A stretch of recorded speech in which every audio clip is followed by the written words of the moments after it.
ಶಿವಮೊಗ್ಗ ಲೋಕಸಭಾ ಕ್ಷೇತ್ರಕ್ಕೆ ಜನರ ಆಯ್ಕೆ ಯಾರು?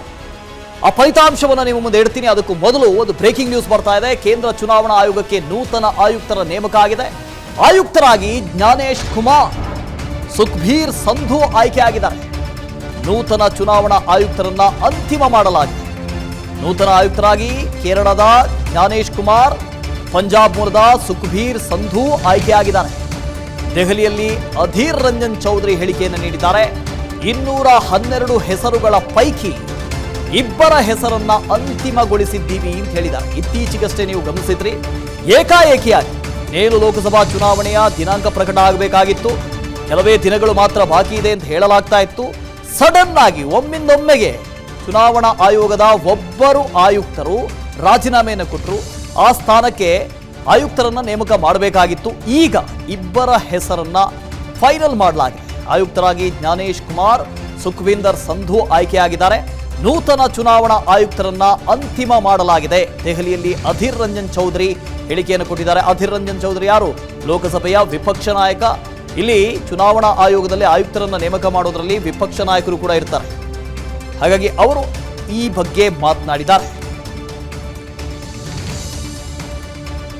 ಶಿವಮೊಗ್ಗ ಲೋಕಸಭಾ ಕ್ಷೇತ್ರಕ್ಕೆ ಜನರ ಆಯ್ಕೆ ಯಾರು? ಆ ಫಲಿತಾಂಶವನ್ನು ನಿಮ್ಮ ಮುಂದೆ ಇಡ್ತೀನಿ. ಅದಕ್ಕೂ ಮೊದಲು ಒಂದು ಬ್ರೇಕಿಂಗ್ ನ್ಯೂಸ್ ಬರ್ತಾ ಇದೆ. ಕೇಂದ್ರ ಚುನಾವಣಾ ಆಯೋಗಕ್ಕೆ ನೂತನ ಆಯುಕ್ತರ ನೇಮಕ ಆಗಿದೆ. ಆಯುಕ್ತರಾಗಿ ಜ್ಞಾನೇಶ್ ಕುಮಾರ್, ಸುಖ್ಬೀರ್ ಸಂಧು ಆಯ್ಕೆಯಾಗಿದ್ದಾರೆ. ನೂತನ ಚುನಾವಣಾ ಆಯುಕ್ತರನ್ನ ಅಂತಿಮ ಮಾಡಲಾಗಿದೆ. ನೂತನ ಆಯುಕ್ತರಾಗಿ ಕೇರಳದ ಜ್ಞಾನೇಶ್ ಕುಮಾರ್, ಪಂಜಾಬ್ ಮೂಲದ ಸುಖ್ಬೀರ್ ಸಂಧು ಆಯ್ಕೆಯಾಗಿದ್ದಾರೆ. ದೆಹಲಿಯಲ್ಲಿ ಅಧೀರ್ ರಂಜನ್ ಚೌಧರಿ ಹೇಳಿಕೆಯನ್ನು ನೀಡಿದ್ದಾರೆ. 212 ಹೆಸರುಗಳ ಪೈಕಿ ಇಬ್ಬರ ಹೆಸರನ್ನ ಅಂತಿಮಗೊಳಿಸಿದ್ದೀವಿ ಅಂತ ಹೇಳಿದ್ದಾರೆ. ಇತ್ತೀಚೆಗಷ್ಟೇ ನೀವು ಗಮನಿಸಿದ್ರಿ, ಏಕಾಏಕಿಯಾಗಿ ನೇರು ಲೋಕಸಭಾ ಚುನಾವಣೆಯ ದಿನಾಂಕ ಪ್ರಕಟ ಆಗಬೇಕಾಗಿತ್ತು. ಕೆಲವೇ ದಿನಗಳು ಮಾತ್ರ ಬಾಕಿ ಇದೆ ಅಂತ ಹೇಳಲಾಗ್ತಾ ಇತ್ತು.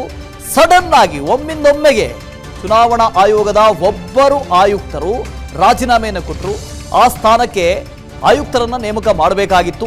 ಈಗ ಇಬ್ಬರ ಹೆಸರನ್ನ ಫೈನಲ್ ಮಾಡಲಾಗಿದೆ. ಆಯುಕ್ತರಾಗಿ ಜ್ಞಾನೇಶ್ ಕುಮಾರ್, ಸುಖ್ವಿಂದರ್ ಸಂಧು ಆಯ್ಕೆಯಾಗಿದ್ದಾರೆ. ನೂತನ ಚುನಾವಣಾ ಆಯುಕ್ತರನ್ನ ಅಂತಿಮ ಮಾಡಲಾಗಿದೆ. ದೆಹಲಿಯಲ್ಲಿ ಅಧೀರ್ ರಂಜನ್ ಚೌಧರಿ ಹೇಳಿಕೆಯನ್ನು ಕೊಟ್ಟಿದ್ದಾರೆ. ಅಧೀರ್ ರಂಜನ್ ಚೌಧರಿ ಯಾರು? ಲೋಕಸಭೆಯ ವಿಪಕ್ಷ ನಾಯಕ. ಇಲ್ಲಿ ಚುನಾವಣಾ ಆಯೋಗದಲ್ಲಿ ಆಯುಕ್ತರನ್ನ ನೇಮಕ ಮಾಡೋದ್ರಲ್ಲಿ ವಿಪಕ್ಷ ನಾಯಕರು ಕೂಡ ಇರ್ತಾರೆ. ಹಾಗಾಗಿ ಅವರು ಈ ಬಗ್ಗೆ ಮಾತನಾಡಿದ್ದಾರೆ. ಅನುಕ್ಷಣದ ಸುದ್ದಿಗಳಿಗಾಗಿ ವಿಸ್ತಾರ ನ್ಯೂಸ್ ಯೂಟ್ಯೂಬ್ ಚಾನೆಲ್ ಸಬ್ಸ್ಕ್ರೈಬ್ ಮಾಡಿ. ಹೊಸ ಸುದ್ದಿಗಳ ನೋಟಿಫಿಕೇಶನ್ಗಾಗಿ ಬೆಲ್ ಐಕಾನ್ ಕ್ಲಿಕ್ ಮಾಡಿ. ಲೇಟೆಸ್ಟ್ ಅಪ್ಡೇಟ್ಸ್ಗಾಗಿ www.vistaranews.com ವೆಬ್ಸೈಟ್ಗೆ ವಿಸಿಟ್ ಮಾಡಿ. ಅಂಗೈಯಲ್ಲೇ ಜಗತ್ತಿನ ಸುದ್ದಿ ತಿಳಿಯಲು ವಿಸ್ತಾರ ನ್ಯೂಸ್ ಕನ್ನಡ ಆಪ್ ಡೌನ್ಲೋಡ್ ಮಾಡಿ.